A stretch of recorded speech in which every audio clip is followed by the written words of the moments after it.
आज की हमारी कहानी है कर्म बड़ा या भगवान। एक गांव में दो पड़ोसी थे जो बचपन के अच्छे मित्र भी थे, जिनका नाम रमन और हरीलाल था। दोनों स्वभाव से काफ़ी भिन्न थे। रमन बहुत धार्मिक था और भगवान को बहुत मानता था। वहीं हरीलाल कर्मों में विश्वास रखने वाला बहुत मेहनती व्यक्ति था। दोनों की आर्थिक स्थिति ज़्यादा अच्छी नहीं थी। एक बार दोनों ने मिलकर अपनी परिस्थितियां बदलने के लिए भागीदारी में थोड़ी जमीन खरीदी। उनका विचार था कि इस जमीन में वह अच्छी फसल उगाकर उसको बेचेंगे और अच्छा धन कमाएंगे।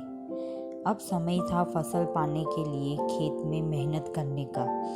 मेहनती हरीलाल खेत में काफ़ी ईमानदारी से मेहनत करता, लेकिन रमन खेत से दूर ही रहता और मंदिर में जाकर भगवान से अच्छी फसल की उपज मिले इसीलिए पूजा प्रार्थना करता। समय बीतता गया और कुछ समय बाद खेत की फसल पककर अच्छे से तैयार हो गई। इस फसल को दोनों ने व्यापारी को बेच दी, जिसके बदले उन्हें व्यापारी से काफ़ी पैसे मिले। अब बारी थी पैसों के बंटवारे की, तो घर आकर हरीलाल ने रमन से विनती की कि इस धन का ज़्यादा हिस्सा उसे दे दिया जाए, क्योंकि उसी ने खेत में ज़्यादा मेहनत की है। इस बात से असहमति दर्शाते हुए रमन बोला, नहीं, धन का तुमसे ज़्यादा हिस्सा मुझे मिलना चाहिए, क्योंकि मैंने भगवान से इसकी प्रार्थना की, तभी हमको इतनी अच्छी फसल हुई। मेरी भक्ति और भगवान के बिना ये संभव नहीं होता। दोनों ही अपनी बात पर अड़े हुए थे। वह दोनों इस बात को आपस में नहीं सुलझा सके।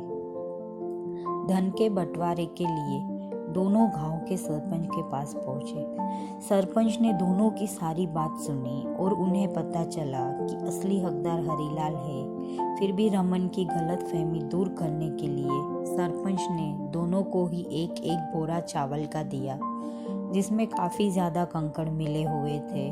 सरपंच ने दोनों से कहा कि कल सवेरे 7 बजे तक तुम दोनों को इसमें से चावल और कंकड़ अलग करके लाने हैं। कल तुम दोनों के चावल देखकर ही मैं फैसला करूंगा कि इस धन का बड़ा हिस्सा किसको मिलना चाहिए।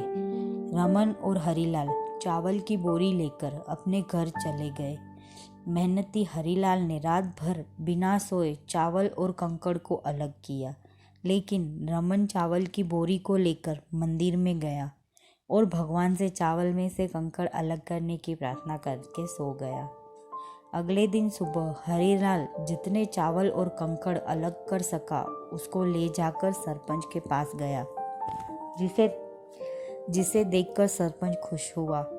रमन वैसी की वैसी बोरी को लेकर सरपंच के पास पहुंच गया। सरपंच ने रमन से कहा कि दिखाओ तुमने कितने चावल साफ किए हैं।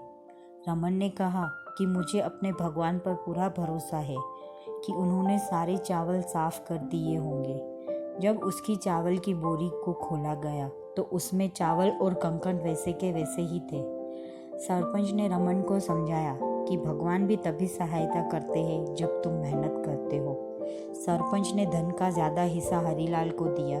इस घटना के बाद रमन को अपनी गलती का एहसास हुआ, तो वो भी हरीलाल की तरह खेत में मेहनत करने लगा और अब की बार उनकी फसल पहले से भी अच्छी हुई।